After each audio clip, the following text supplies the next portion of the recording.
Ooh, we're live on YouTube. Yay.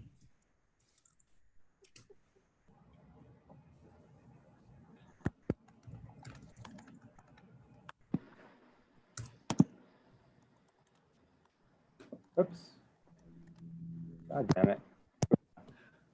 Hello, everyone, and welcome to New Ambassadors Theater Lab number 28. My name is David Gill. I am the artistic director, and thank you for joining us this evening. You have lots of other Zoom readings you could be at, and we are so pleased that you're with us. Our host for tonight is company member Miley Binion. I'm going to throw it over to her, and she's going to lead you on this wonderful evening of theater. Go ahead, Miley. Hi, thank you. Welcome, everyone. We are, as David said, so happy to have you here with us. Just a few things before we get the night rolling.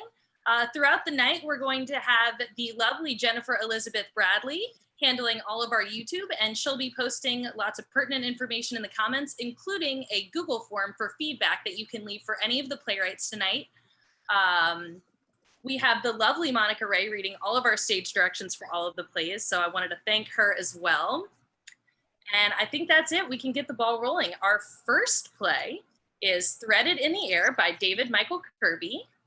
And here is David Michael Kirby to tell you a little bit more about the play, what he's looking for in feedback, and to introduce our lovely actors. Hi. David Michael Kirby here. This is Threaded in the Air. This is my first full-length play. It's a one-act, and what you're going to hear tonight is actually the last scene. So there's a bit of a summary to catch you up on beforehand. To mend each tattered faith, there is a needle fair. It's a line from an Emily Dickinson poem. One devastating loss after another has torn the young Edwards family apart. Will a haunting midnight journey through relationships past and present restore their love, their faith, their family? Our characters tonight are Sheila Edwards, portrayed by Marie Elena O'Brien, early 30s wife and mother, deeply distraught in the wake of recent events. Monica Mackenzie, who is not in this scene, is a best friend of Sheila's late mother, Carrie. Caleb Edwards, played by Chase Naylor, is mid-30s, Sheila's estranged husband, a heartbroken lawyer with a literary streak. Megan Edwards, played by Jennifer Downs, is the only child of Caleb and Sheila. She's 6, almost 7. She's an old soul, curious, fun, and fearless, and she also has many nicknames, most notably Megaroni. Deputy Richards is portrayed by Carla Briscoe, an officer with the County Sheriff's Department, a no-nonsense, just the facts manner, commanding respect and always in control. And of course, our stage directions tonight will be read by Monica Ray.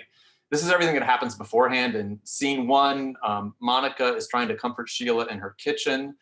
Sheila's normally spotless kitchen is a mess with wine bottles and takeout pizza boxes. And she's upset because she's kicked Caleb out. She thinks she's been cheating on her. Monica actually kind of defends Caleb. And we find out through the scene that Sheila's a little upset because she recently lost a child. And so she's going through a bit of postpartum depression. But through the scene, we find out that she actually saw her child with her late mother in a dream that she had. Caleb shows up and to take Megaroni out on a weekend and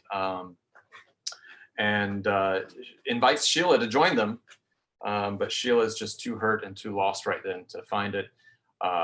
Caleb and Megan leave, and Sheila pours herself a large glass of wine. Scene 2 is in Caleb's car with Caleb driving. He and Megan are having some deep conversations about divorce and what is grief and things like that. And then Caleb is anxious to change the conversation, asks what she's most looking forward to on this weekend. And she says squirrels, which makes Caleb realize he's forgotten to get the peanuts to feed the squirrels, which is her favorite camping activity. As the scene goes on, they start singing because it's starting to rain. It's raining, it's pouring, the old man is snoring when a brilliant light washes over them and an oncoming car comes and there's a horrific accident. The stage goes black and then a spotlight illuminates Sheila in the kitchen, lurching awake, calling for Megan. Scene 3 in Sheila's kitchen, Sheila, panicked, is on the phone trying to reach Caleb, unable to get through to the campground. She relays what information she knows to Deputy Richards. When Monica arrives, Sheila tells Monica about her dream. of seeing this accident, saying it was all too real and more than a dream. And they wait for the call from the county sheriff's office. Monica prays, makes a pot of coffee, and offers to help Sheila clean the kitchen. While they're doing all this, Deputy Edwards calls and explains that they never made it to the campground. There was an accident that they thought was a single car, but could actually be more because of a color that's on the other car that they found. And then all of this, Caleb emerges from the shadows injured, and Monica sees him as well and invites Sheila to come join him to take him to get Megan. In scene 4, they are in Sheila's car, and Caleb swears that Megan's all right. He asks her to give him some time to rest because he is injured, and he falls asleep and starts talking in his sleep. Sheila hears her mother's name. She hears him talking to Megan. She's not sure what's going on. He starts singing "The Old Man is Snoring" over and over again. And then finally he wakes up and explains to her everything that was happening. While this is happening, he actually leaves the car and goes down to where Megan is at the campsite and reenacts everything that goes on, where Carrie, Sheila's mother, has suddenly shown up as a guardian for Megan and telling Megan that she needs to be a guardian for her father right now because he's injured, and then is going to go and get her mother. And I know this is really long. I'm sorry, I'm almost done.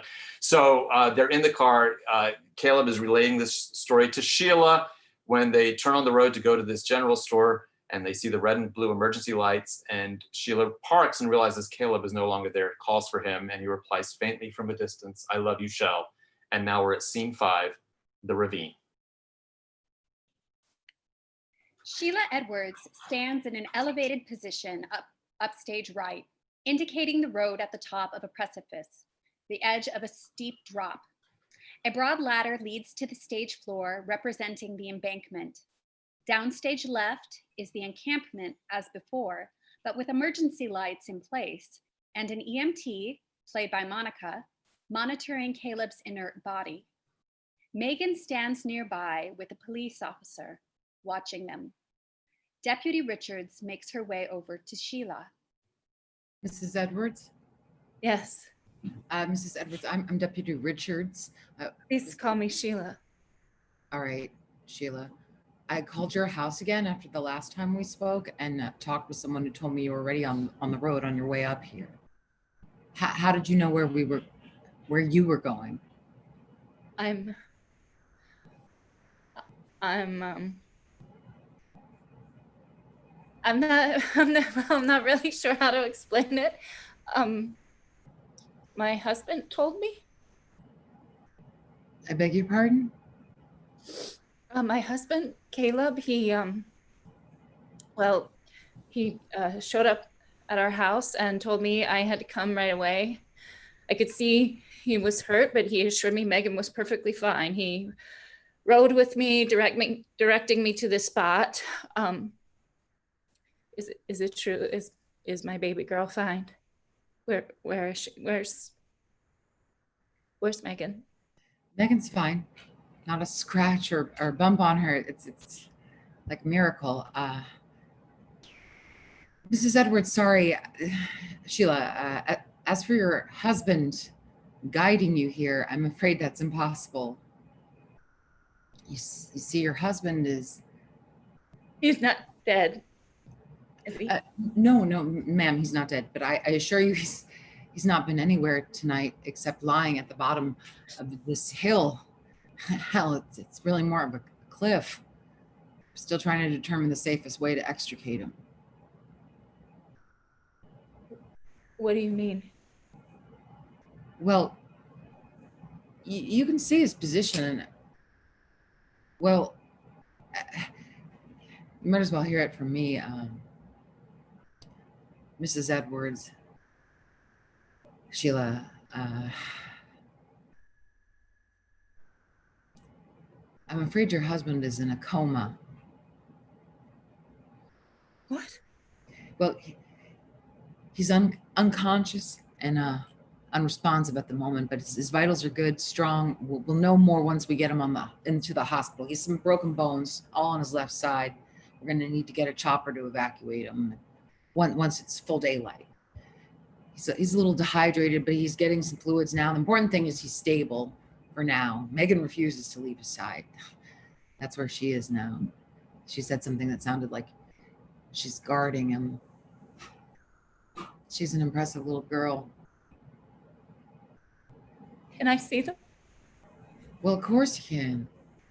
Deputy Richards gestures to the broad ladder, representing the steep embankment. Let's go. I hope you have sturdy shoes on. Deputy Edwards and Sheila slowly and carefully climb down the ladder. When they reach the bottom, Megan? Megan looks up from watching Caleb and runs to Sheila. Mommy? Mommy! Sheila and Megan embrace, Sheila covering her daughter with kisses, both crying with joy and relief. Oh, Megan, my little Megaroni, are you all right? Hey, I'm so Hurt. glad to see you. I was so worried. You came. I knew you would. I'm good. Daddy can wake up now.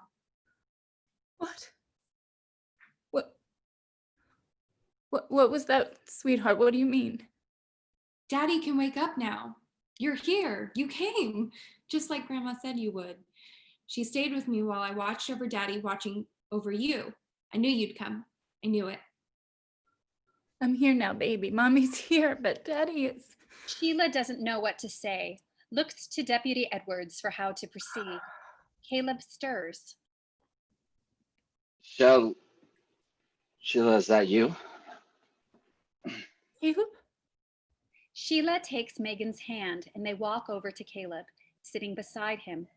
The EMT shoos them away while she checks Caleb's vitals, then walks away, shaking her head, moving upstage to chat with Deputy Richards.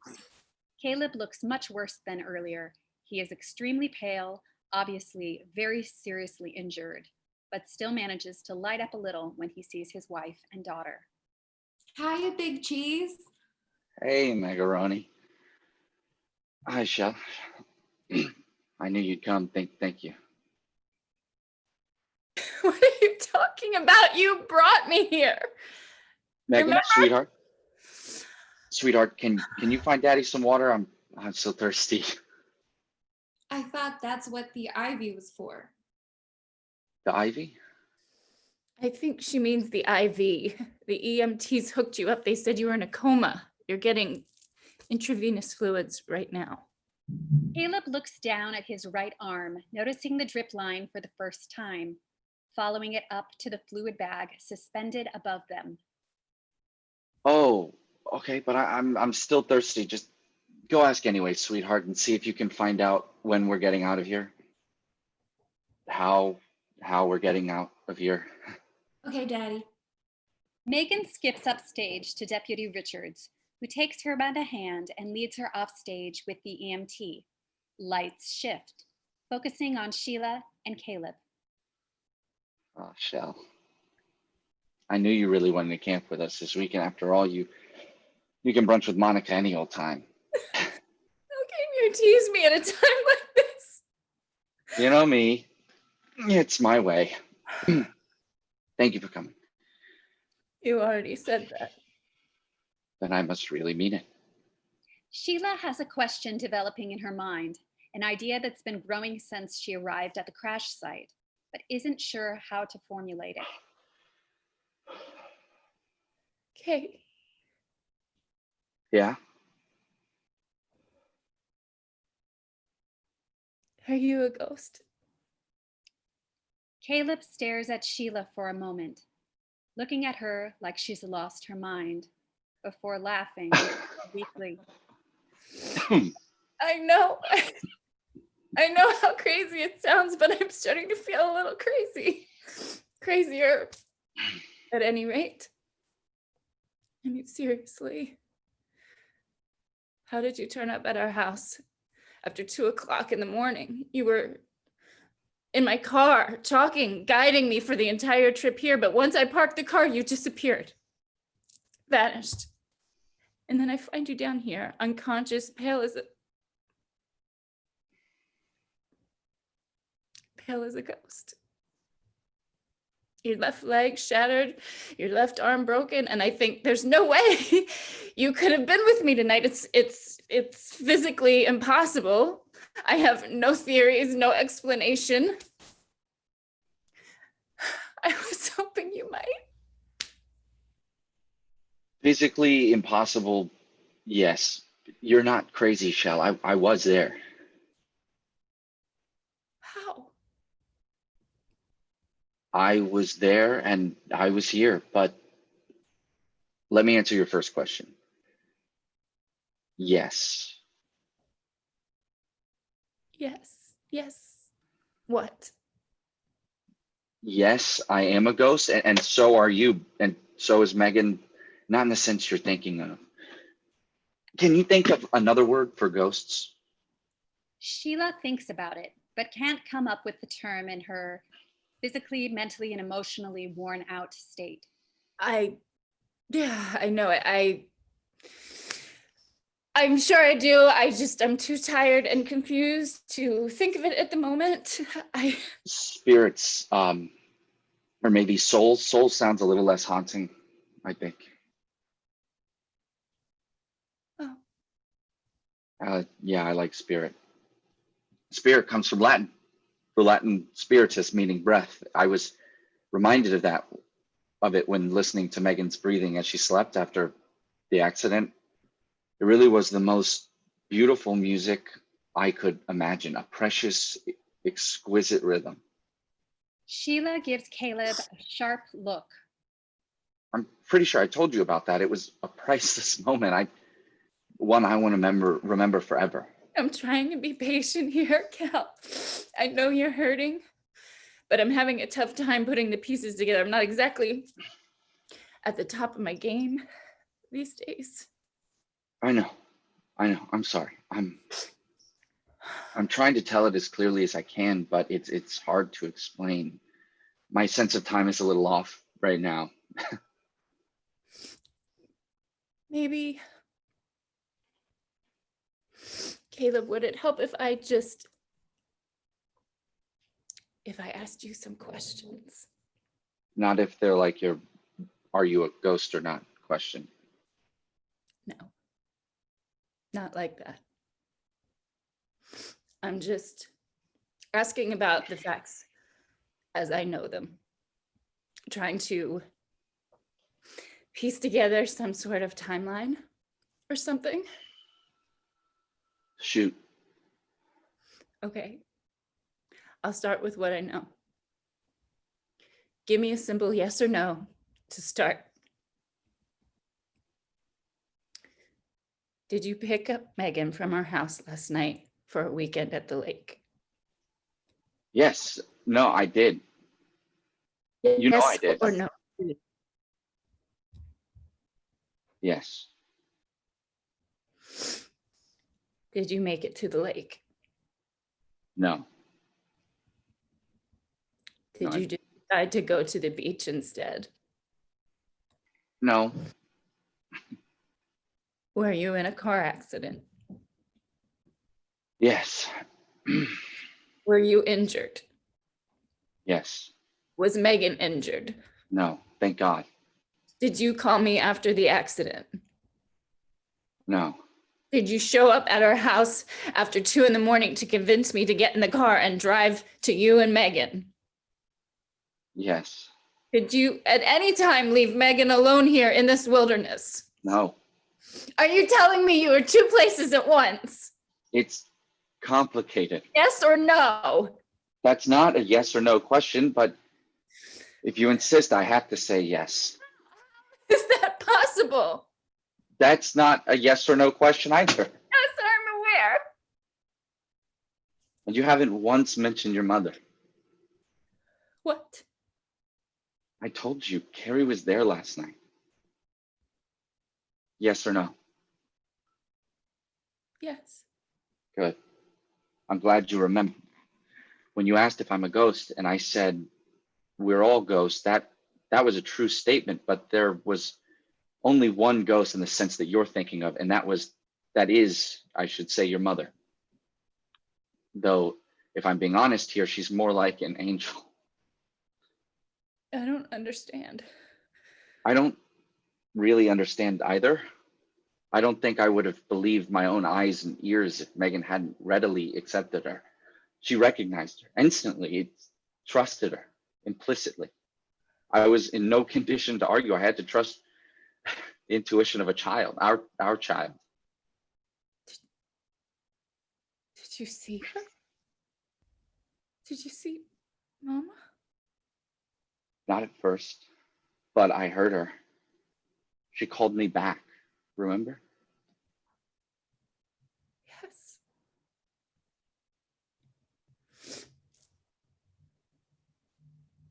Are you saying you almost died? I don't know. Maybe. I miss her so much. I know you do.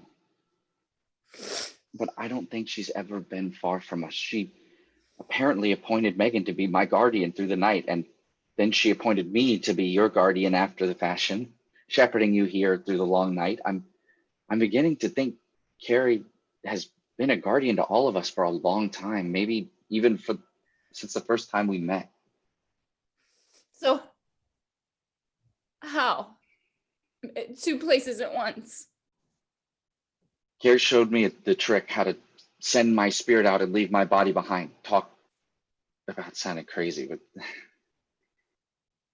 When you came to me, you looked so real. So solid, so solid and hurt. I wasn't an illusion or a ghost. After all, Monica saw me. She spoke to me. I think she knew. But if I touched you, even accidentally, what would have happened? Does it matter? I don't know. Not a clue. But you're here. Megan is safe and sound, and I will be too, eventually, God willing. When you napped in the car? I was resting, like I said, but I was also checking on Megan. That's when I finally saw Carrie. She was telling stories about you, I think, when you were a little girl. Megan was enamored. She couldn't take her eyes off of her grandmother. Neither could I. You were so very much like her. I didn't say anything. I didn't want to interrupt. I felt like I might be breaking a spell somehow. Do you remember what she was saying? I mean, I might find this more believable if I knew it really was Mama talking about something only she would know.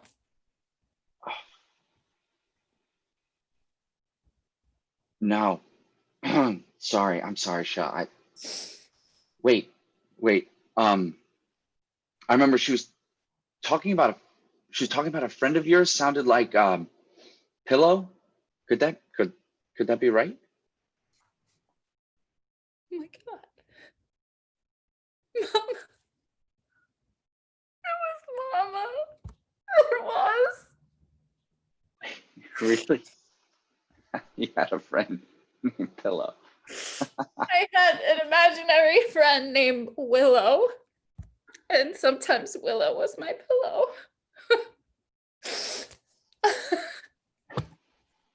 Oh, Mama. Oh, God, I haven't thought of Willow in a long time. Once I made up my mind Megan was safe, I knew it was time to return to you. But I must have made a noise because just before I journeyed back to you, Megan looked at me and said, "Daddy," and Carrie turned towards me, and it was only for a second, but I thought I caught a glimpse of a baby in her arms. Our baby. You did. How do you know? Because I saw them myself in a dream the other night. Mama told me to find faith, just as you did. And I thought it was only a dream, but it seemed so real. Maybe she was really there. Faith. I don't think any of us have much of that lately, except maybe Megan. And Monica. There's a needle fair. What? I think your mother, Carrie, I believe that she might be the needle fair. I I have no idea what you're talking about. Do you remember in college, junior year, we had that semester in American Poetry and Poets? It's the first class we ever took together. Vaguely. There was a poem by Emily Dickinson. Your cousin. Ha, distant cousin. Very, very distant. You remember that? You didn't make her seem so distant when we were in college. Yeah, probably not. Anyway, one of the poems we discussed mentioned a needle fair that was threaded in the air to mend tattered faith. I can't really remember the poem, but the imagery stayed with me. Shouldn't that helicopter be here by now? No, it's okay. I'm okay. I'm just saying my faith is tattered. I think your faith is tattered. It can't be coincidence. We both see your mother and our baby Ian. We both saw Ian with your mom.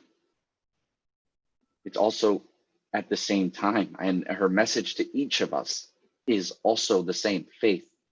Find faith. Go, cling to faith. Don't let go. Don't you see? Carrie is the needle fair, mending our faith, and by mending our faith, maybe our family. Maybe.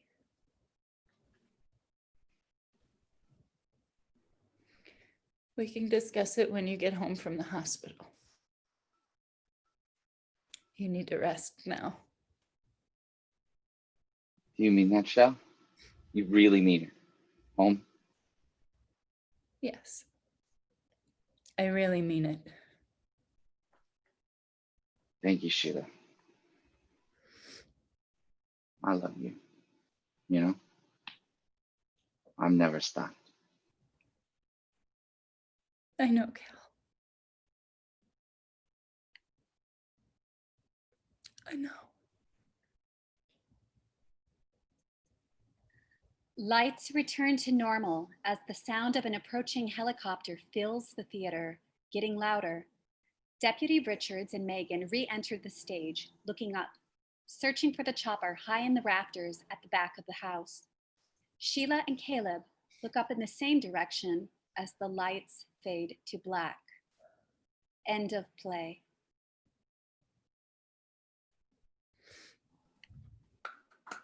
Great job, everyone. That was so beautiful, David Michael Kirby, and so well done, all of the actors. Great job. For everyone who's watching, if you want to leave feedback, there is a Google feedback form being posted in the YouTube.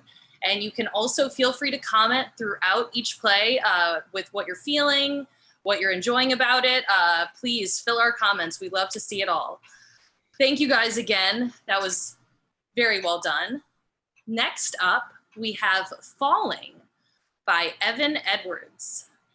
So now I will introduce Evan, who will tell you a little bit more about the piece and introduce his actors. Thank you, guys. Hey, guys. Thanks, Maylee. I'm Evan, and the piece is called Falling.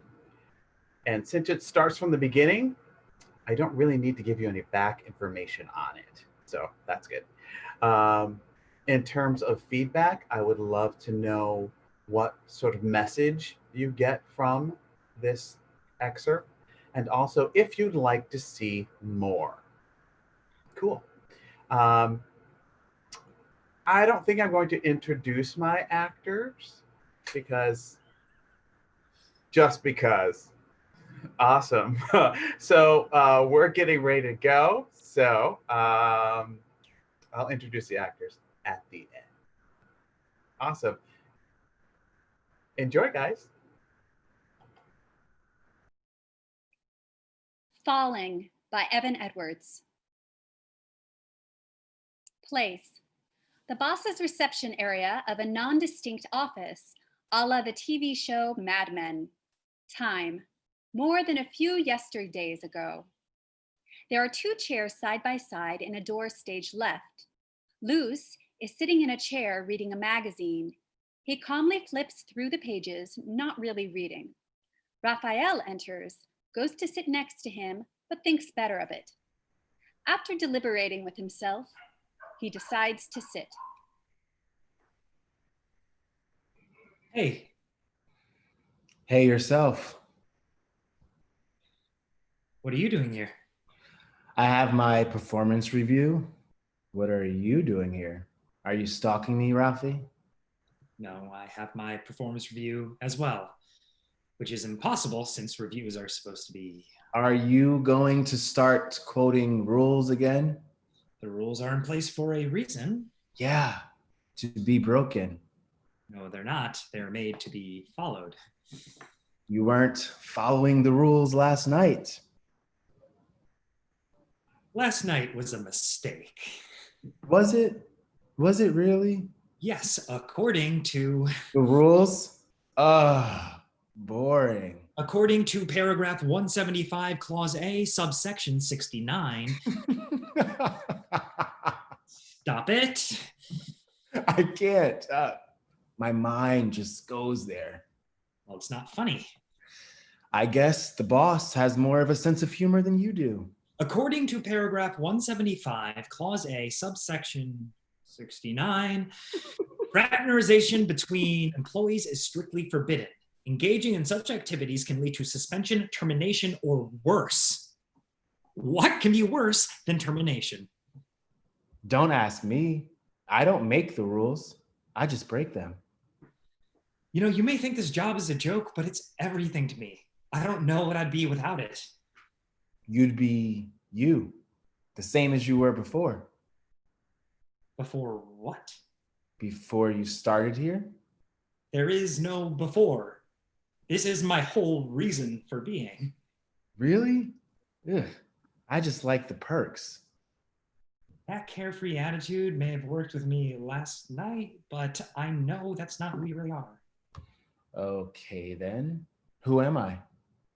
Rule breaking notwithstanding, you're a hard worker with an excellent record. Everyone wants to be you. Of course they do. You're beautiful, smart, Of course I am. and you're conceited. Kinda. But you're the boss's right hand, the golden one. You are at the head of the game. That I am, Ralphie, that I am. I asked you not to call me that, so please don't. Oh, come on. It's cute. My name is Raphael. Everyone needs a cute nickname. You may like nicknames loose, but you call me by my proper name, please. Fine. I won't call you Ralphie anymore. Thank you.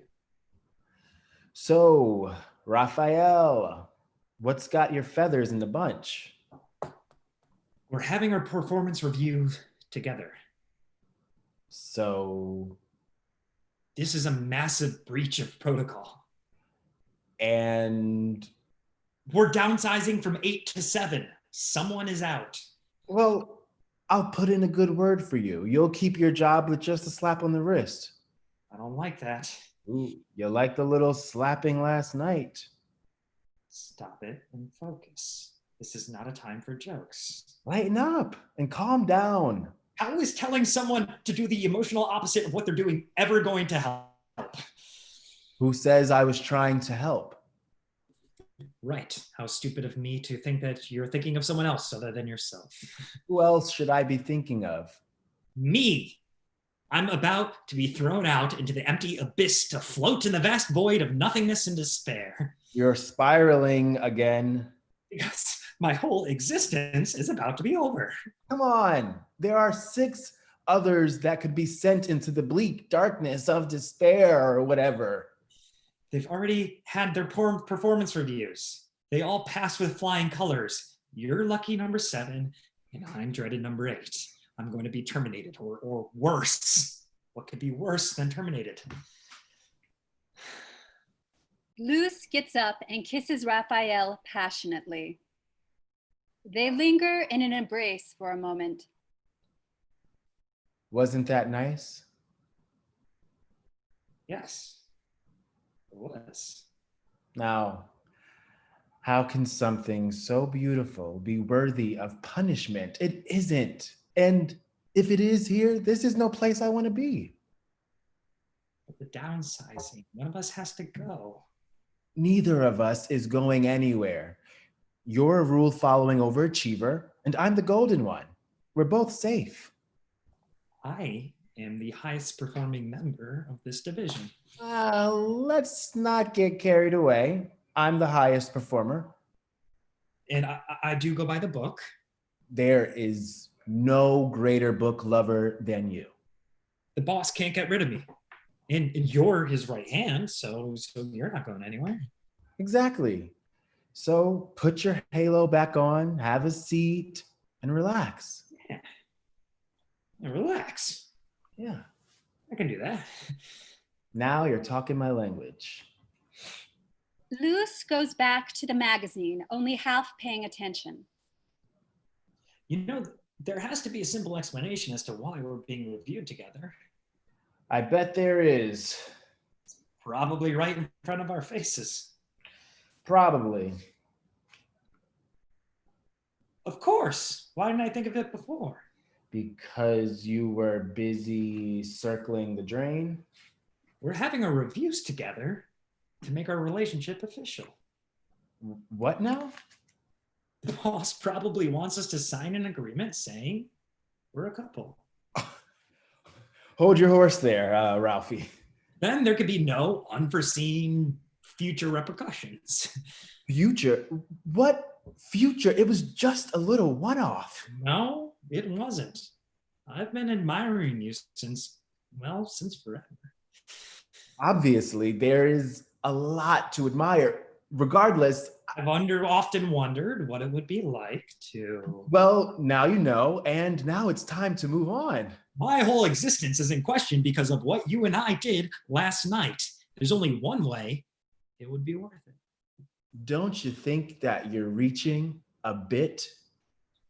Luz, we broke a rule, a big one, and it felt amazing. It did, but it was only a pinch and a tickle. No, it was more. It was everything. It was heavenly. You shouldn't say things like that. Not now, not ever. Admit it. Admit what? That it was heavenly. Stop saying that. We're not allowed. Of course we're not, but what are rules for? Hmm? I'm starting to see their appeal. And I've been turned on to breaking them. He grabs Luce and kisses him. They make out. And now you're turned on too. Well. And that's exactly what you do to me on the inside. It's exhilarating, isn't it? To feel good and not good all at the same time. Love is so confusing. Now I understand why there are rules against it. Are you saying you love me? Technically, we're not allowed to, remember? We should be allowed. Love is beautiful.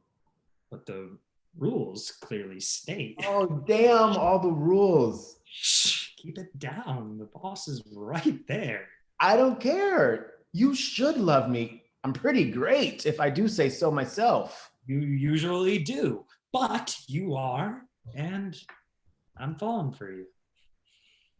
And I could fall for you. So, what do we do now? Well, let's plead our case together. The boss will make an exception for love. Or an example, depending on his mood. Think about it. He needs one of us, right?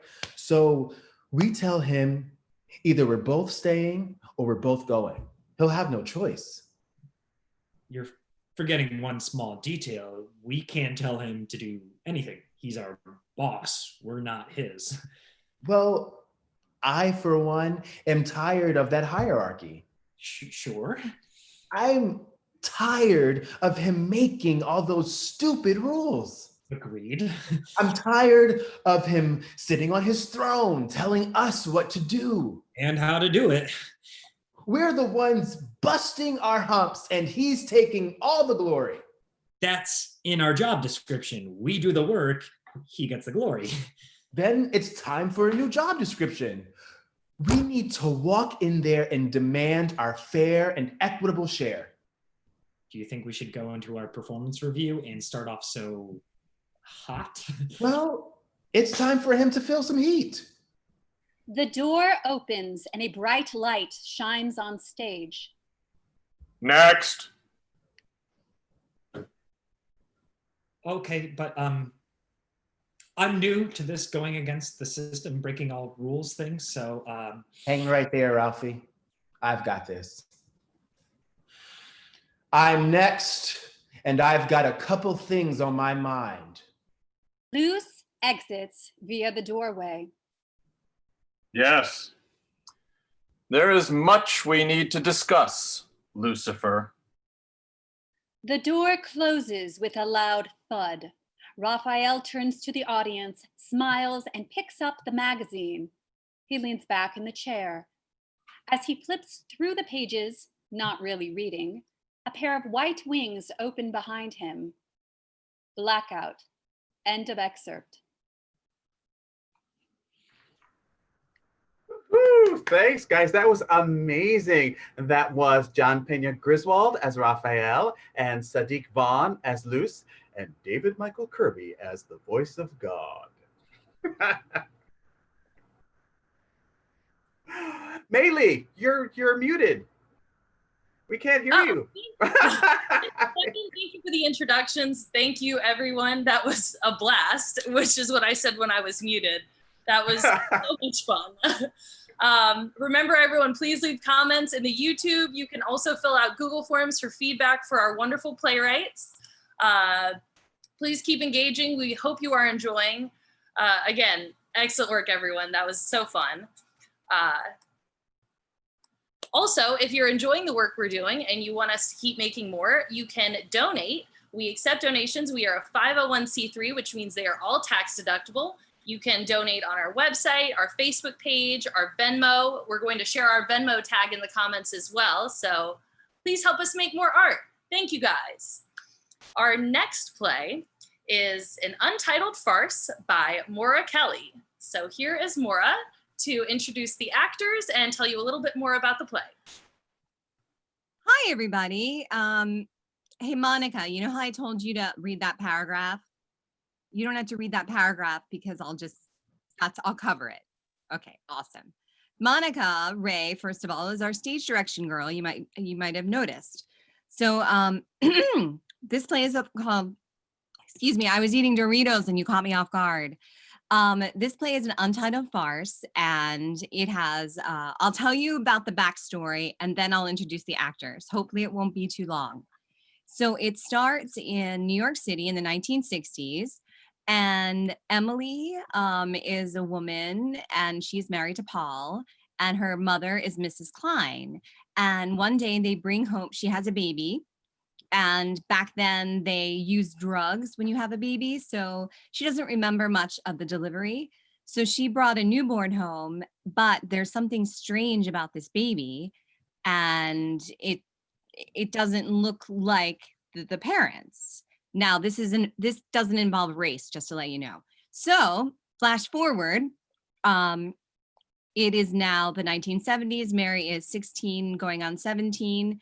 And you find out that she has an unusually large nose. That's her facial feature, but her mother and father do not have a large nose.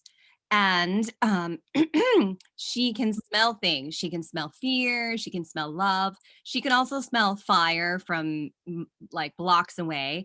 And she now has an after-school job at the fire station. So what's been happening is, and her mother is a widow, recently has broken up with the guy she was dating who was a rabbi. So she is now living in the building.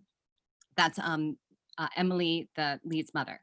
Anyway, what is happening now is that this woman, Mrs. Hansen, has been following around the city, Emily, sort of stalking her in a sense. So this is where we are now. Now I will introduce you to the characters. So the person playing Emily, who had the baby, where is she? Jasmine, there she is. There's Jasmine. And then her mother, Mrs. Klein, her name is Suzanne, there she is waving. And Now I'm looking at all of you. Now I'm confused. Help me, help me. Oh, yes. Mrs. Hanson is Sandra. And then we're going to have another little scene. The husband of Emily is Sean. I don't see him, but it's a big screen. There he is. And Mary, their daughter with the unusually large nose, not today, is Aria. And then the very important character we see later is Kincaid. He is the Irish doorman. So this is a farce on Zoom. So try to imagine physical madcap, which is hard to pull off. These actors are great. Enjoy. Ryan's apartment, late morning. It is a few months later in the summer. Mrs. Klein is sitting, painting an oddly shaped ceramic cup. Emily enters the apartment in a rush. She runs to the window, looks out of it, and pulls down the shades. She turns off all the lights. Em, I can't see. Shh. Shh. What? Emily peeks through the shades. Who's out there? What's going on? Mother. Shh. Dear God, my daughter is going bonkers. Mother, what are you doing here anyway? Why don't you go back to the 4th floor? Darlene, I'm lonely in that apartment all by myself. I left the rabbi for you. Mother, you left the rabbi because he's not daddy. Wait, don't go. I'll tell you. Sit. All right. On my way back from walking Mary to the fire department, a strange woman started following me. What? Be serious. I am, Mother. This wasn't the first time I've seen this woman. I've seen her almost every day for the past month, and she's always lurking. Heavens, call the police. I can't call the police, Mom. She hasn't done anything except work. Except today. What happened today? Well, she followed me and she made it obvious, like she wanted me to know. Oh dear, what did you do? I ran, of course. What did she do? Well, she ran after me. I just ran like 3 blocks. I'm afraid she's still out there. Darlene, you must call the police. What do you think she wants? What does she look like? There is a knock on the door. Emily and Mrs. Klein grab each other in fright. Do you think that's her? I don't know. Kincaid would have called up first. More knocking is heard. I know you're in there, Mrs. Ryan. I was right behind you. More knocking. Emily looks through the peephole. I just want to talk to you for a second, please. Emily looks through and mouths to her mother in alarm.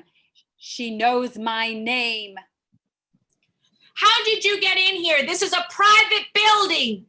The only thing the doorman said to me was apartment 8A. Aid, I'll kill him. Please, I just want to talk to you for a second. It will take no time at all. Please. I mean, you no harm. I've been trying to find the right way to approach you for weeks, but every time I'd lose my nerve. Oh, I'm sorry. I guess I went about it all wrong. Please? No, Mother, don't do it.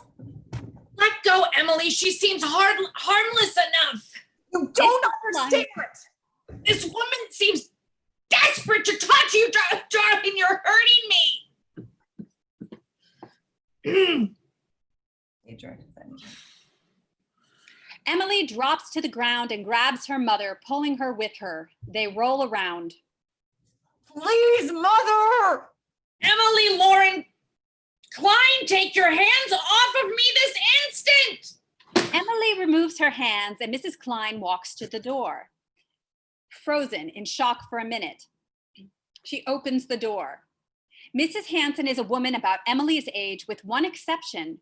Her nose is 4 times the size of her face and is almost identical in shape to that of their daughter, Mary. Hello, my name is Mrs. Hanson. May I come in? Yes, I'm sorry. Please, would you like to sit down? Yes, thank you. I won't take up much of your time, Mrs. Ryan. Emily knocks Mrs. Klein out of her daze. This is my mother, Mrs. Klein. They I think all sit down. I think you know why I'm here. Actually, no, I have no idea. It's about your daughter, Emily. Yeah. She works at the fire station, correct? Yeah, what does she do at the fire station? Mrs. Ryan? Emily? It started as an after-school thing, but this summer they took her on a part-time basis. Okay, that still doesn't explain what she does. A 17-year-old high school girl. Okay, your daughter has a very unique facial characteristic. I imagine she does something similar to what I do at the police station. And what is that? I help police uncover things, smuggled drugs mostly, sometimes dead people, dead bodies. Dead bodies. I don't know what this has to do with anything that Your daughter has a strong resemblance to my side of the family, and I was wondering if perhaps she was adopted. Mary was not adopted. I was there at the hospital. You were? Mother. I'm sorry, I must get dinner ready. I think we've given you enough of our time for today. Mrs. Hanson, disappointed, gathers her things but leaves her scarf. I thank you very much, Mrs. Ryan. Emily holds the door open. Have a lovely day. As soon as Emily shuts the door, Mother, please don't volunteer anything to that woman. Volunteer what? Telling her you were there at the hospital? I was, though I don't remember much, if any of it. I didn't say you weren't pregnant. Mother, I was pregnant. a knock at the door. Emily looks through the peephole. Yeah. Sorry, I forgot my scarf. Mrs. Klein and Emily look at each other. Emily quickly looks around. I'm sorry, I don't see it. Mrs. Hanson quickly pushes her way in. Oh, let me see. Ah, here it is. Mrs. Hanson pretends to look around, but she's really looking for something else. Then finally, she finds her scarf tucked in a couch cushion. Here it is. On the way out, Mrs. Hanson stops and notices the family picture on the table. She stops and addresses Emily. Don't you find it strange that your daughter has such a prominent facial characteristic that clearly neither you nor your husband share? It skipped a generation. What? It skipped a generation. Our dear Uncle Bob is the spitting image of Mary. It's uncanny. Oh, well, that's wonderful. Would it be possible for me to meet Uncle Bob? Maybe there's a distant relation to my family. I'm sorry, that won't be possible. Oh no, I would have so much liked to meet him. Oh, you might not like him. He's the black sheep of the family. Very worldly. He speaks 5 languages. 5 languages. Heavens. What languages does he speak? Oh, French, Spanish, Chinese, Yiddish. Mrs. Hanson is counting. Oh, and English, of course. Do you speak any languages, Mrs. Hanson? A little high school French, but okay. How did Uncle Bob learn all these languages?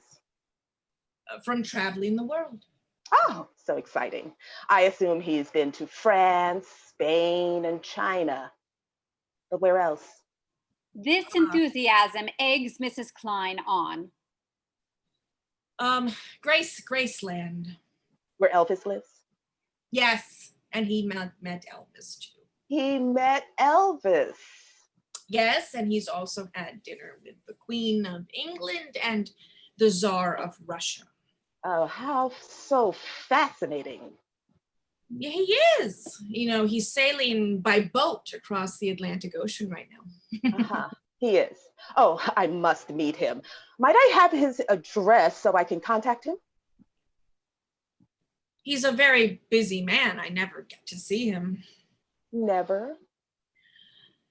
The only opportunity I might get to see him is when his ship docks in the New York harbor on the fortnight after the last day of Passover. Passover ends this week. If I recall, a fortnight is every 2 weeks. It is? What pier will he be docking his boat so I can greet him? Yeah, then I will just pay him a visit there. Mrs. Hanson. Mrs. Ryan, I usually don't find many people who resemble me, or any for that matter. I'm sure you don't want to deny me my finding it possible, finding a possible relative. I'm sure you understand. Have a good day, and I'll be in touch. Mrs. Hanson exits. Emily looks at Mrs. Klein in wonder. Who is Uncle Bob? Is there an Uncle Bob? Mrs. Klein slowly shakes her head no. Listen to me. I don't know what's going on, but Mary is and has been my daughter, for 17 years. Now, what are we going to do about this Uncle Bob? There is a knocking at the door. Emily looks through the peephole and opens the door. Kincaid enters with a package. Hello, Mrs. Next scene. Ryan's apartment. Later that afternoon, Emily is vacuuming or sweeping. Mary, who remember has a large nose, enters excited. Mom! Hi, sweetie. How is school? Good. Where's your father? He's coming. Mom, I'm going to the junior prom. Emily resumes her vacuuming. I know. You're on the decoration committee with Karen and Sarah. Yes, but now a boy asked me, so I really have a date. Oh, Mary, that's wonderful. Is this boy going to pick you up? Oh no, I'll already be there decorating, so. Paul enters with a bag and a package. Oh no, we won't get to see this boy. Oh, I'll see him. They talked me into parent chaperone. Yes, but you promised not to. I'm on lemonade duty. I'll be too busy squeezing lemons to be worried about you. Mary exits the room. Paul gives Emily a hug and a kiss. Join me for lemonade duty? I wouldn't miss it, darling. When is the dance again? 2 weeks from today. A fortnight. Oh, dear Paul. Oh, I think that's the night I have a meeting with the book club. We're discussing a very important book. Do you think you could bring them back after the dance? Book club. Do you have to go? Well, it's my turn to host it. I'm so sorry. You know I really want to be there. Oh. Sorry you can't join me. Emily walks away, distracted. What's the book? Em? Huh? What's the book? The book? The book in the book club? I don't know. I haven't read it yet. Paul exits to the kitchen. Emily watches to make sure he's out of earshot. She picks up the phone and dials quickly. Mother, we're on.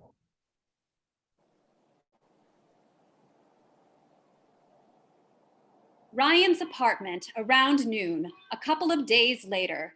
Mrs. Klein and Emily are pacing around. Where is he? He's late.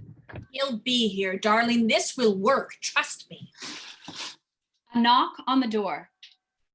Hiya, Mrs. You're late, Kincaid. Take it easy. One of Mrs. Tuttleton's chihuahuas got loose in the lobby. Come over here. Kincaid is brought over to a table which has a bunch of noses spread out on it. What's this here? You want me to put it on? Your nose. I told you, you're playing Uncle Bob. Mrs. Klein hands Emily the first nose to try on Kincaid. This nose is a very odd shape. Oh dear. That's not right. All right, try this one. This nose is closer but has no nostrils. I can't really breathe too well in this. Mother, you forgot the nostrils. No, I didn't. I'll paint them on. How is he supposed to breathe? He can breathe through his mouth. I don't know. I think someone might notice. Kincaid is now hyperventilating. Do you have to breathe like that? I'm claustrophobic. I can't breathe with this nose on. Next nose. Mrs. Klein hands her a rubber nose that looks like might work, but it doesn't stay on that well. This one looks good, Mother. Kincaid, walk around the room. Kincaid walks around the room very stiffly, barely moving his head. Why are you walking around so stiffly? Walk around like you're important, like you're a world traveler. I can't. Yes, you can. I can't. Why not? Because this nose is very loose. If I turn my head, it'll fall off. We need to stick it on with something. Mrs. Klein picks up the Elmer's glue. No. Oh, I don't think that Scotch tape will work either. Mrs. Klein picks up Groucho Marx glasses. Those could work. Yes, I'll just glue that nose onto this one. Kincaid puts on the Groucho Marx glasses. We might need to trim the eyebrows. I like the mustache. Me too. Okay, Kincaid, walk around like you're a man of the world. A world traveler. Kincaid makes a swagger and glides around the apartment. He kisses the lady's hands. Oh, it's that doorman costume. Excuse me, this is not a costume. It is my uniform. Yes, but you look like a doorman. I am a doorman. How about an ascot? I like that. And a captain's hat. That's right. He did just sail over the Pacific Ocean. I thought it was the Atlantic. Look, Mrs., I've really got to get back on duty now. All right, Kincaid. Thank you. We're going to have another rehearsal with you. Another one? Kincaid, this was merely a costume fitting. Now we must work on your character. Jesus, Mary and Joseph. And that accent. Good day to you, ladies. Let me know. Kincaid exits. I hope this works. Don't worry. I worked miracles when I assistant directed Fiddler on the Roof with Rabbi Jeff. End of excerpt.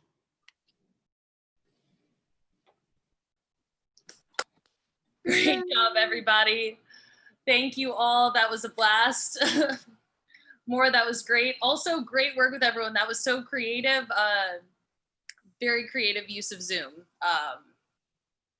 If anyone wants to leave Maura Kelly feedback, the wonderful playwright, you can go to our YouTube. There is a Google form and you can leave her feedback there. For anyone who is not watching live and maybe tuning in later, I will also post the comment form on our Facebook event page so you can find it there as well later. Thank you all. That was great. Next up is What About Life by Ben Dworkin. So I'm going to introduce Ben, who can tell you a little bit more about the piece and introduce his lovely actors. Hey everyone. Miss you all. So, I started writing this piece in David Adam Gill's playwriting class. And so this play is basically about my experiences during COVID and like future premonitions during COVID and what I went through during the pandemic. And like the tough times I went through. And this is basically, I eventually wanted to develop it to make it like a one-man show with vignettes added to it. So, okay. So we have August Keller playing me, Ben. Stuart Green playing Jared, my brother. Josh Hemphill playing Philip, my brother's boyfriend. We have Helene Gaelic playing my mother, Cindy, and Mark Hoffmeyer playing David Adam Gill. Now, these two scenes are, the first scene you're gonna see is basically me having a meltdown when my sister is having a tantrum one night while I was home in quarantine in Connecticut, and my brother and his boyfriend confronting me about it. And after that, a ghostly apparition of my mother, Cindy, comes in. My mother died of cancer 5 years ago.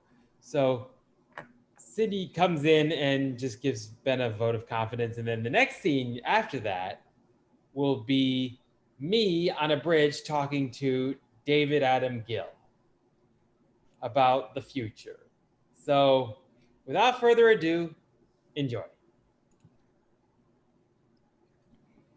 What About Life by Ben Dworkin. Lights up. Ben is sitting at a desk facing the audience. I miss my mom.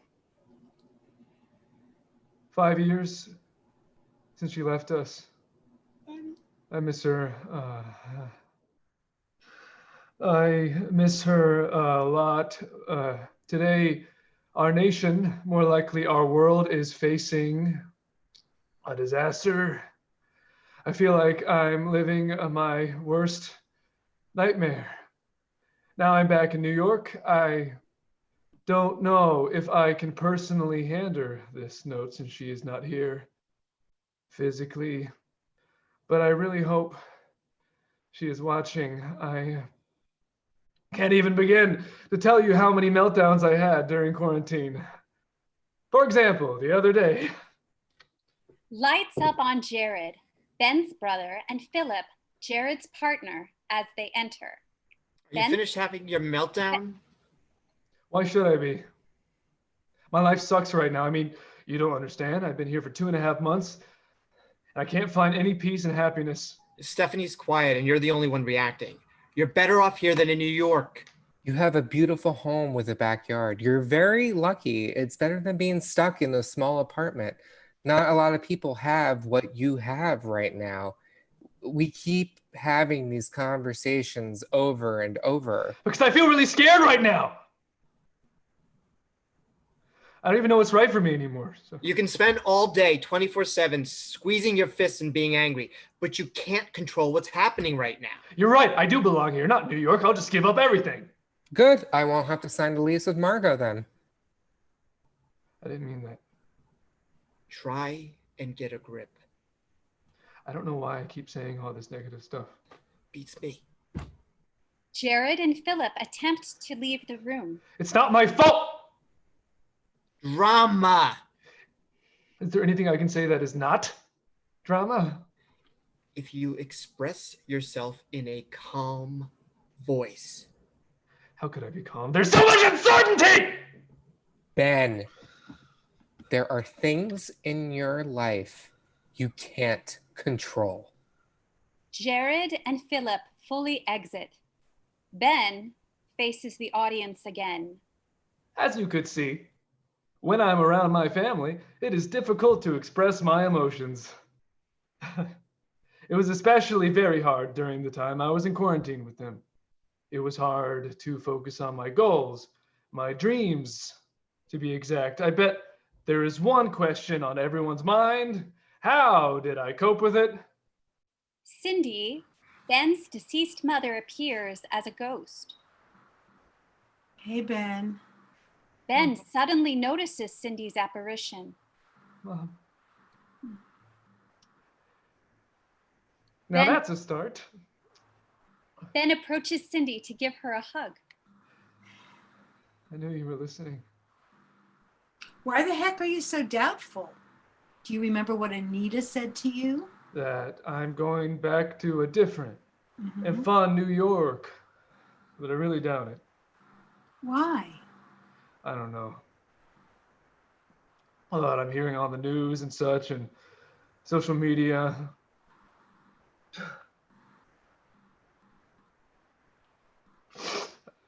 I sure miss you, Mom. It's not the same without you. You are going back to a different and fun New York, much stronger. I don't know if I will be strong enough to go back. Of course you will. You just have to keep on believing.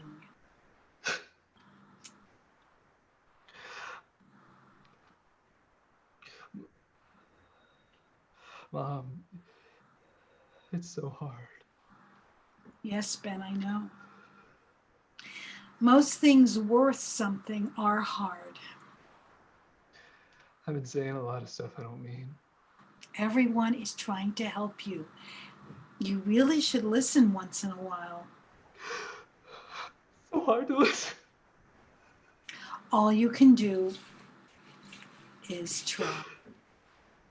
Cindy's ghost disappears and strobe lights flicker. Ben faces the audience again.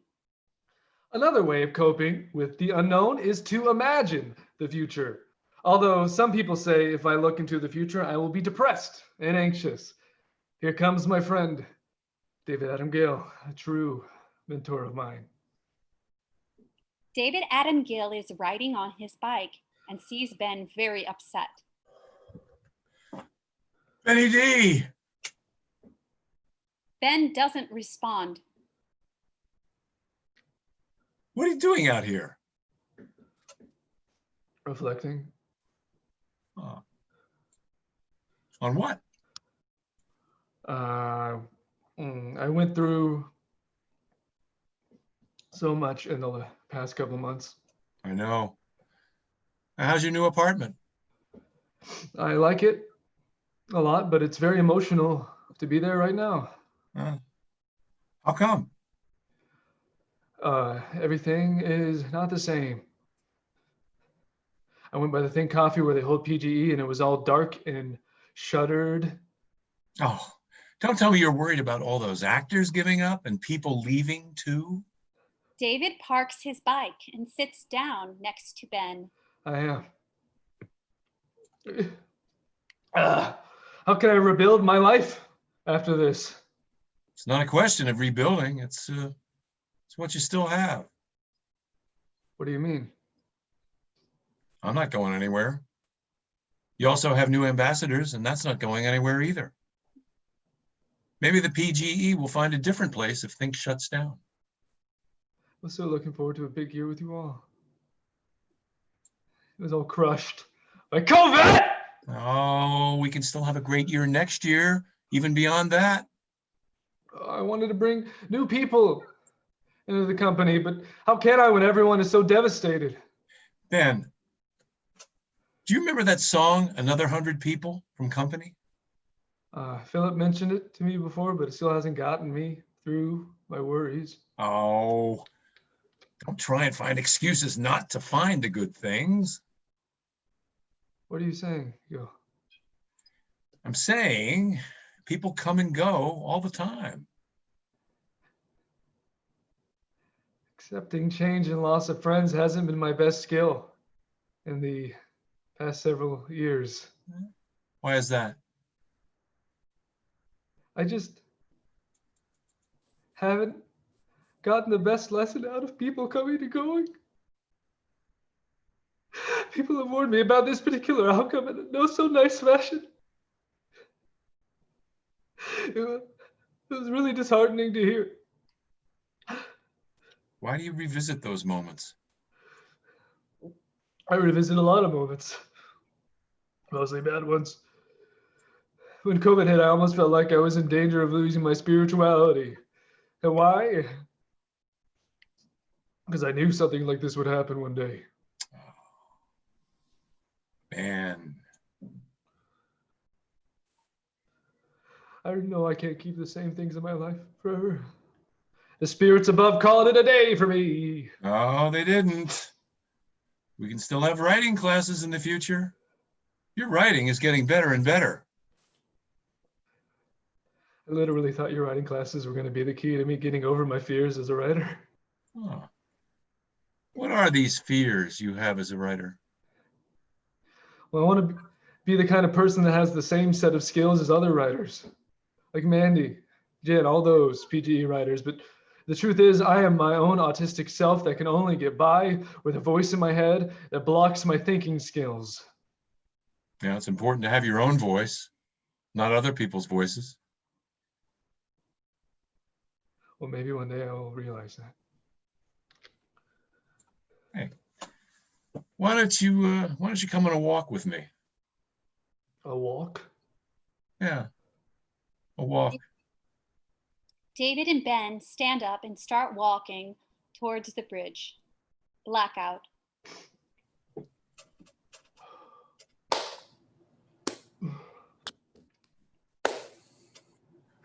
Great job, Ben. Wonderful, wonderful writing. Great job, actors, everyone involved. That was beautiful. I think there were some very important messages that everyone who's been dealing with COVID can glean from that piece, Ben. I think it's relatable to for a lot of us. So I don't want you to feel alone, because I think a lot of us have been struggling with a lot of those things throughout all of this. Great Yeah, job, I everyone. wrote it to specifically as a message of hope. But from my personal experience, I just want to make every artist out there in New York City feel so much better and have hope that we're going to get back to a brighter future. Yes, thank you. We're going to, Ben. We're going to. I Well, promise. I did that. You should be very proud. It's wonderful to get to watch your work grow, as we've all been able to do. Anyone who has feedback for Ben, please go visit either our YouTube comments. There will be a Google feedback form there. And again, I will also be posting the feedback form on our Facebook event for anyone who is tuning in later. Thank you, everyone, for sticking with us. I hope you can enjoy the night. We have one more piece by our lovely Erin Mohan, untitled or titled to be. Here is Erin to tell us more about the play and introduce all of the actors. First, I want to give another round of applause to the other 4 writers who already went and all of their amazing, brilliant casts. Oh my goodness, I am in awe. And Ben, that I can't wait to see the rest of your piece, Ben. I can't wait to see the rest of all of the pieces, or the first part of it in David Michael Kirby's case. Hey, don't worry. Don't worry. You'll get it. You'll get it. You'll get it. It's going to be staged in the future. I swear to God. I love it. Yes, we will be back in person, and I love the message of hope, and yay. So now for something completely different, not hopeless, but weird. So I'm going to introduce my actors via the description I'm going to give us what happened 20 pages before we start. Gemma, played by the wonderful Mandy Murphy, and Lee, played by Maya Rosewood, are 2 scientists, researchers, all Jills of many different trades who are working in a science bunker. As part of the science bunker deal, they have made a deal with another group of scientists that they can test their teleport system by teleporting people randomly to their bunker. Enter Lizbeth, played by Jacqueline Avery Greenspan, who has been teleported over there and seems a little confused and lost, and a little concerned because prior people had done certain things, like thought they were chickens and gotten their brains all scrambled through the teleport process. Jacqueline goes off stage to throw up, comes back on stage 9 months pregnant. And so everyone is confused and does not know how she became pregnant, why she's pregnant, or what's inside. The current hypothesis being that it is a demon hybrid baby. So demon, or I forget the alien hybrid thing inside her. So we're trying to figure out what is inside Jacqueline. They brought out a homemade, oh my goodness, ultrasound system, a homemade ultrasound system. And Lizbeth has refused to let that happen. So now they're trying to figure it out. One other important fact is Lee is a doctor, and the amazing, fabulous, I love her so much, Monica Ray is reading stage directions. So I give it to the amazing, talented ladies of this cast.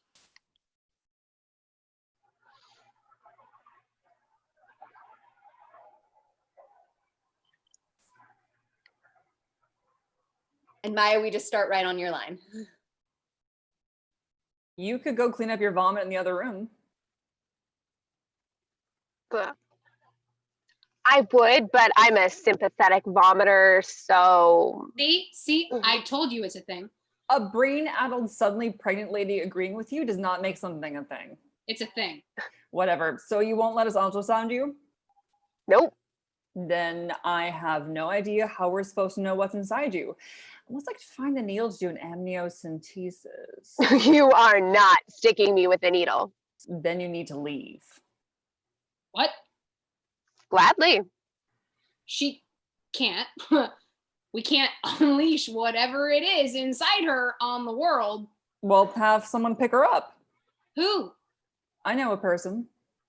And I'm just supposed to trust that you know a person who can deal with an alien demon hybrid BB thing.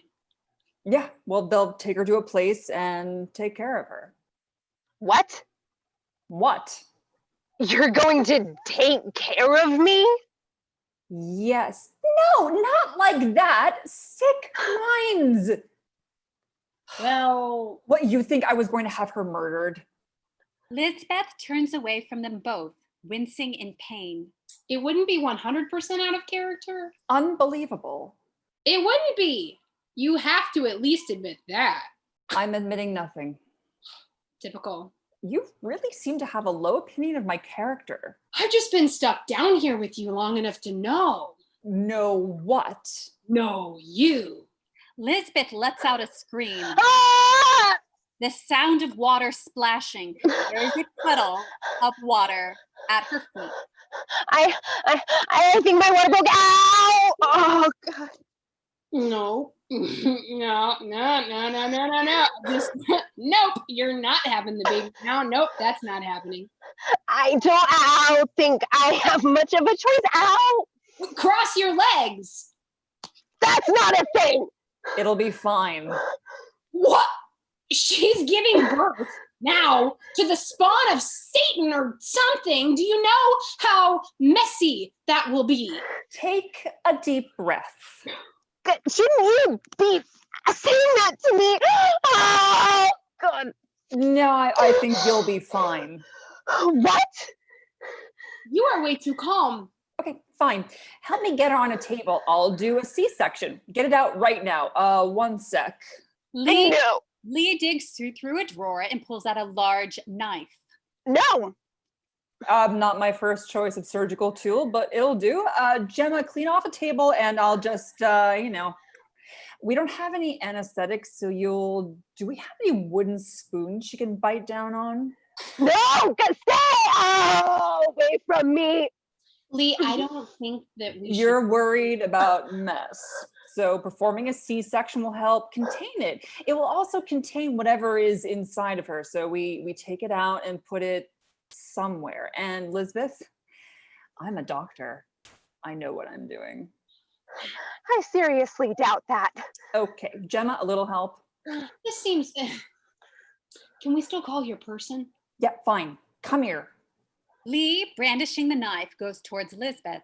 Lisbeth, still in the throes of labor, attempts to move out of the way. It is crazy watching Lisbeth waddle away and Lee slowly and methodically going towards her. Lisbeth is gripping her belly as best she can. Gemma, watching the insanity and finally having enough, goes to stop them and slips in the water on the floor. Oh. Ah! I'm in birth water stuff. Amniotic fluid. That's what it is. It was in my hair. She tries to get up and falls again. One more time. One more fall. Oh. Lee and Lisbeth stop and look at her and laugh. It's not funny. It is pretty funny. Gemma tries to get up while flipping Lee off. She is almost up and falls again. Oh, God. Lisbeth loses it and doubles over with laughter. A little help. 1 second. Lee goes over to the doubled over Lisbeth, reaches up her shirt and pulls out a pillow. What? Oh no, it's not a baby, it's a pillow. What? Are you really still trying to keep this up? Well, keep up. I'm just surprised as you are that a pillow. Gemma finally gets up. She grabs the pillow from Lee. This is my pillow. What? Seriously, stop it. You're insulting all of our intelligence. Okay, fine. You got me. I'm not pregnant. Wow, really? Sarcasm doesn't help anyone. I find it quite cathartic. Okay, we're losing sight of what's important. Why? Why what? Why fake the pregnancy? Not the right question. Really? You don't want to know why? I'm guessing desperation, but I don't really care. You don't care. It's irrelevant. I want to know what she stole. I don't know what you're talking about. The flash drive. Flash drive? Who carries a flash drive? I'm not 80. Okay, cool. Lee, still holding the knife but not brandishing, slowly advances on Lisbeth. What are you doing? Lee. Stay back. Lisbeth backs up, reaching behind her. What? I'm just walking forward, slowly, toward a person not answering my questions, while I'm holding a knife. Why is everyone freaking out so much? Knife, maybe coupled with the slightly dead look in your eye, but mostly the knife. I'm not going to do anything. I don't really believe that. Lisbeth reaches her bag and grabs it. She searches through it. What are you doing? Protecting myself? With a backpack. No, with this. Lisbeth pulls out a weapon. It is sort of like a gun, but way more high tech. Think Star Trek, but one of the newer ones. What the hell is that? It's a... Lisbeth looks at the weapon. Damn it. No. No. Damn it. No, it's supposed to have it. God, I was so careful. There should be. Okay, you're just rambling now. You don't understand. Lisbeth is frantically searching, only occasionally pausing to address Gemma and Lee. Gemma and Lee let her go because really Lisbeth is on a mission and really freaked out. All bravado gone. Then explain something, anything, because I'm getting really pissed off here. I don't know where to start. You won't believe me. At least you could be more original. It jeopardizes things if I tell you. I'm with Lee on this one. Highly suspect. I'm from the future. Okay. You don't believe me? Not even a little, Marty McFly. Who? Really? That's sad. What kind of a future is it where you're from where you don't know Back to the Future? Back to the Future? The amazing Michael J. Fox and Christopher Lloyd movie series? So I take it you don't know Rick and Morty either. There are more important things. What kind of entertainment do you have? This isn't really the time. Movies, TV shows, web series, what? What's a movie? What kind of future is that? A really terrible one. And if I can't find, but it can't be, I'm so careful. No movies? What are you trying to find? Lee, no movies. Yeah, I got that. I'm moving on to the thing that seems to be freaking out our visitor from the future. I am from the future. That's what I said. I heard the air quotes around future. Yeah, well, you have to admit it's really suspect that you come here, lie to us, try to steal data, fake a pregnancy, and then tell us it's all because you're from the future. I didn't try. I succeeded. Well, you're still here, so I think you might want to check your definition of success. Look, you can believe me or not, whatever, but if we don't find the technovore, we're all fucked. Present, future, everyone. Hold up. Technovore? Yeah. What kind of a dumbass name is that? The name is what you have a problem with? What does it do? Eat technology? Well, yeah, what would you call it? I don't know. What does it look like? How dangerous is this thing? Extremely. It consumes all technology, then it uses organic matter to gestate and reproduce. Wait. Hold on a second. Organic so once it's full and ready to replicate, it will bore into one or more of us. That makes no sense. I didn't make them. I didn't say that. Just seems highly inefficient. Yeah, well, the Matrix Incorporated wasn't super efficient, like really stupid things that didn't make any sense. And then, of course, they all turned on humanity, leaving us in the epic struggle I am currently embroiled in, along with the rest of the world. The Matrix? Oh, Lord. That is some shitty science right there. And philosophy. No wonder their creations turned on them. Whoa. And now, apparently, one hitchhiked with me. Well, fuck. Yeah, help me find it. What does it look like? You're buying this? It's basic Pascal. Oh my God, really? You're going with that right now? What is basic Pascal? Oh, you really asked her that? Now I have to listen to this again. Pascal's wager. Blaise Pascal had this theory about God. There are 4 options: God exists or not. We wager with or against God. So if God does exist, it doesn't matter whether or not we believe in him, her, them. It has no effect on our lives. But if God does exist and we don't believe in him, her, them, we lose. Hell, misery, all that. However, if God does exist and we do not believe or wager with God, we benefit. So it is within our best interest to wager with God.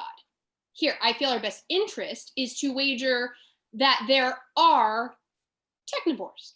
So you're just substituting technovores for God in your argument? Yes. Sloppy logic. Whatever, it does the job. Does it? Okay, you're looking for something that looks like a small horseshoe crab. Okay. Or a scorpion. Okay. Or a raven. It can fly? I meant penguin. What kind of evolution does this thing have? A fucked up one. Yeah. How long before it multiplies? Depends on how much it's eaten. Wow, how much is that? Lisbeth comes up from where she has been searching, holding a half-eaten computer. Not much from the looks of it. Fortunately, your technology is so low grade. Low grade? Old school? We are on the forefront of For technology. this time. In the future, things are In the future, you have crabs or penguins that eat your super advanced technology. So I wouldn't be the one to talk about someone else's advancements. They aren't really advancements. Do you want our help? You aren't helping. I'm not stopping you. That's as much helping as you're getting from me. Yeah, that's pretty much the best we can hope for. So why are you here anyway? What? Well, you're so technically advanced. You have so much better stuff. It's something about here and now. Is that it? I can't say anymore. I've already told you too much.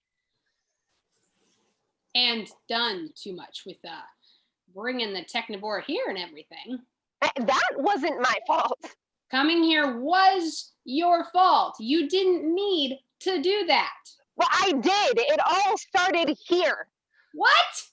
The war, the information, the virus, it all came from here. Again, I say, what? Okay. We ran all the numbers. Every calculation led us back here. This place was the start of all bad things. Oh, thank you for dumbing it down. We wouldn't understand. You don't believe me anyway. Why would I go into a long explanation? Maybe, for me, the person who is helping you. But you're already helping. And why would... Do you have technology elsewhere? I mean, yeah, pretty much everywhere down here we are in a bunker. Okay, you didn't find anything out of the ordinary. No, just this stuffed bunny. Oh, is that one of yours? I keep anything cute out of here after the teddy bear incident. That was an experiment. I maintained the bear was fine. The bear had tentacles. That moved. No. Yeah, they did. It was a rather clever feat of engineering. See, I did this thing. No, where- it's in one of the last stages of evolution. Drop it, drop it, drop. I'm not holding anything. The bunny? You want me to drop the bunny? No, obviously, not you. Obviously, the bunny. That thing is deadly.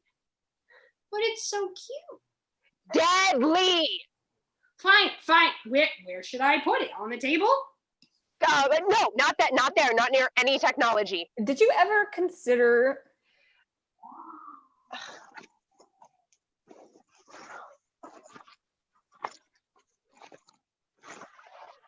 Elizabeth goes to her bag and starts digging. She starts throwing things everywhere that she pulls out. And what she pulls out should be ridiculous, as much like toys as possible, or actual toys, because that would probably be cheaper. I thought I brought it. It has to be here somewhere. Did you ever consider that? You have a Faraday cage or something similar. No, it's not in there. I was saying, did you ever consider that?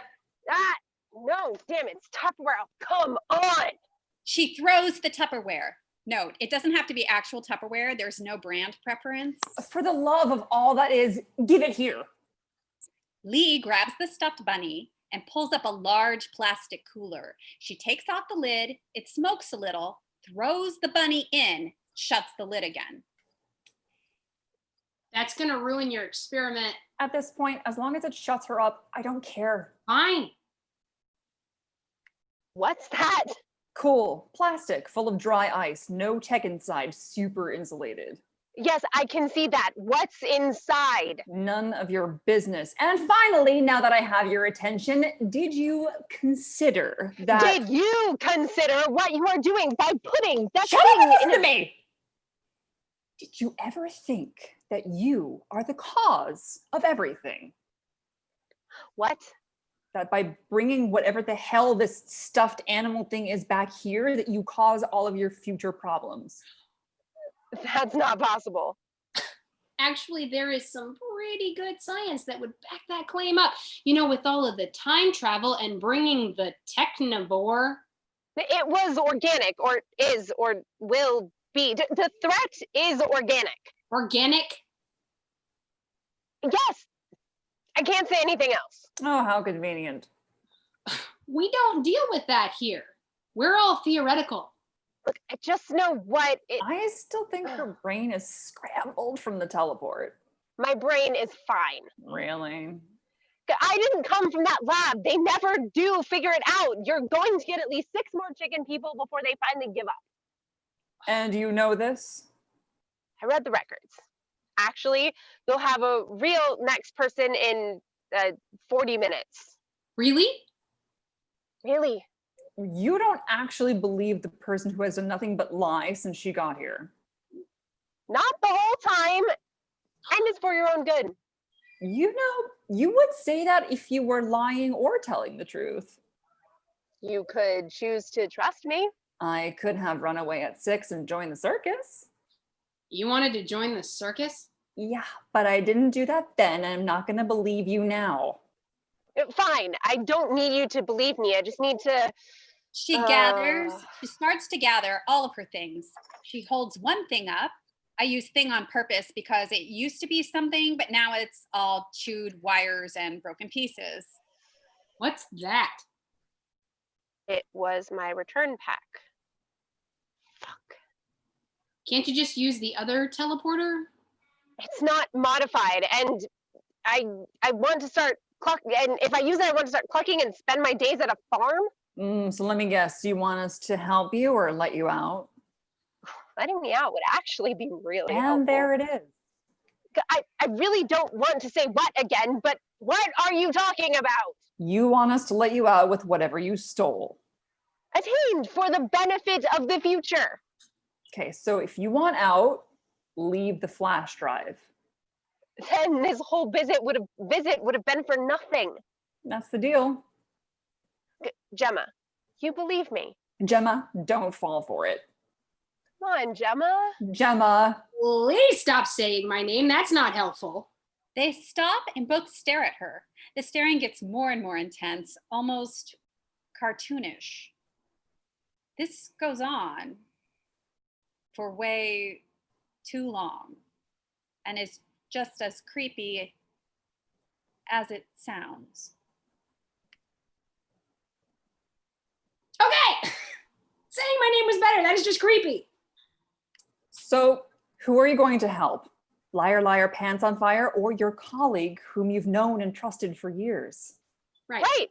Who are you going to help? The person trying to save humanity, or the person trying to be the quippiest and the meanest? End of excerpt.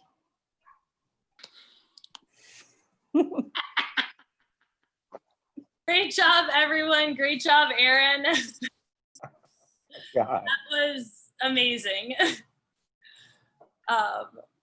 That was so great. Please remember to leave comment in the feedback forum. We will have it in the YouTube comments, and we will also have it on the Facebook event page.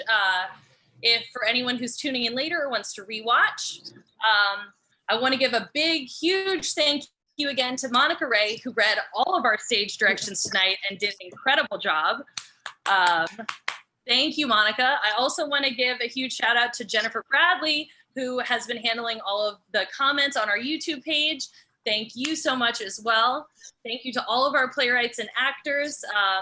If you want to help support us, you can donate on our Facebook page, website, or on Venmo. Our Venmo tag is @new-ambassadors. Thank you guys for tuning in. I'm going to hand you back to David Adam Gill now to take us off. Thank you, Miley. Great job. Yay, Miley.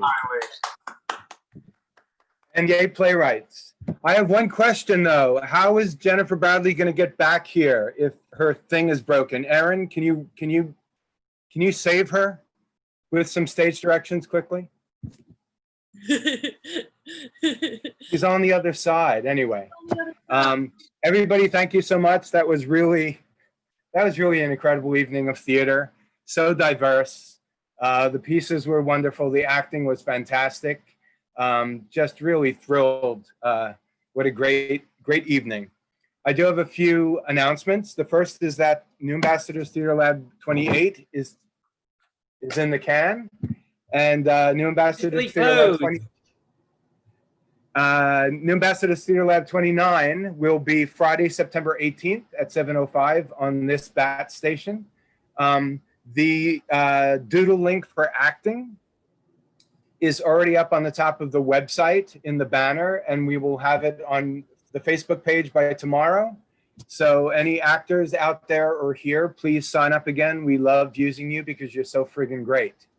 The playwrights for Lab 29 are David Adam Gill, Raphael Jordan, Mandy Murphy, who you saw tonight, Perrin Pamato, and Jasmine Speece, who you saw tonight. So tune in, and that's bound to be a great evening as well. We always have great evenings. It's like, why even say it's anything else? Our Friday Night Footlights number 11 is next Friday. It is Tartuffe Born Again, and Mandy Murphy is the curator of that piece, and she's going to talk a little bit about it. Hi, Go for it, Cruz. Mandy. Hey, I'm Mandy. I'm a founding company member of New Ambassadors, and I am so excited to announce to you guys that next week for our Friday Night Footlights, we will be doing Tartuffe Born Again by Frida Thomas, which is an adaptation of Moliere's original Tartuffe. It takes place in Baton Rouge, Louisiana, in the 80s, a modern adaptation where the just despicable Tartuffe is a televangelist. taking advantage of a family. And most excitingly, we have decided to just mess it all up in the most yummy way possible. It's going to be a whole cast of ladies really taking it to town.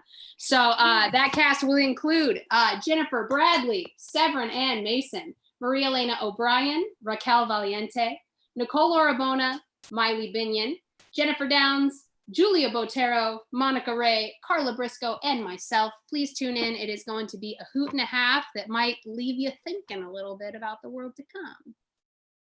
David, will you give this the times again? I can't remember the date. Ha! So it is next Friday, which is the 28th, right? At 7:05 on this YouTube channel. And then just to kind of expand upon the Friday Night Footlights, we've been doing them now quite a bit, and we're starting to streamline them. So in the near future, you're going to get an email that kind of explains the new parameters of how we're going to go about doing this, with Mark Hoffmeyer and David Michael Kirby kind of being the co-chairs. So we're going to organize it and make it better. But in the meantime, if you have an idea about a play you'd like to do, or you'd like to be a part of, or you'd like to see us do, please feel free to email your suggestion to New Ambassadors Theater, that's RE Theater, @gmail.com. And we will take a look at it, and we will contact you, and it will become a part of our Friday Night Footlights. And John and Jen, do you have anything to say? Do you have any updates? Do we have anything to say for ourselves? No. We are in the process of putting together volume 2 for The Great Escapism. Anyone who listened to The Great Escapism, the first volume, thank you so much. If you haven't listened to it yet, please go do so. You can find it on Spotify, anywhere where you find podcasts. It is a collection of fictional short radio plays. And many of the people here tonight were involved as writers and actors and wonderful people. So we are putting together volume 2, and you can expect it in September. And you can also listen to them on this YouTube channel as well. They're on this YouTube channel if you want to take a look. And that's it. Unless anyone else has anything else to say. Really, really great work, everyone. Fantastic work, everyone. I put it in the chat, but if anybody wants to be on Benny D Primetime, please let me know, because I need guests on my show, because I feel like I miss it. I had one today, but he was not that great. So, but it's been fantastic. I was interviewed. A lot of people were interviewed. You have to join Ben. It's a fantastic time. Yes. So you can reach out to Ben on his Facebook page, and he'll sign you up for a slot, right?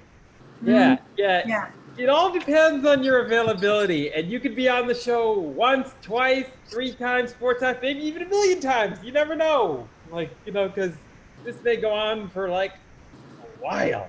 I mean, okay. But even after quarantine, it'll go on for a while. But okay. Thank you, Ben. Yes. So again, thank you to the writers tonight. Ben Dworkin, Erin Mohan, Maura Kelly, Evan Edwards, and oh my gosh. David Michael Kirby. David Michael Kirby. Oh my God. He is, oh my God. So thank you guys. Thank you all the actors that participated. You guys were absolutely phenomenal.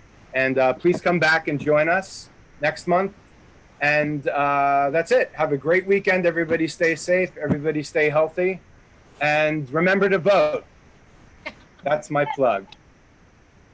All right. Goodbye, everyone. Have a great weekend. Bye.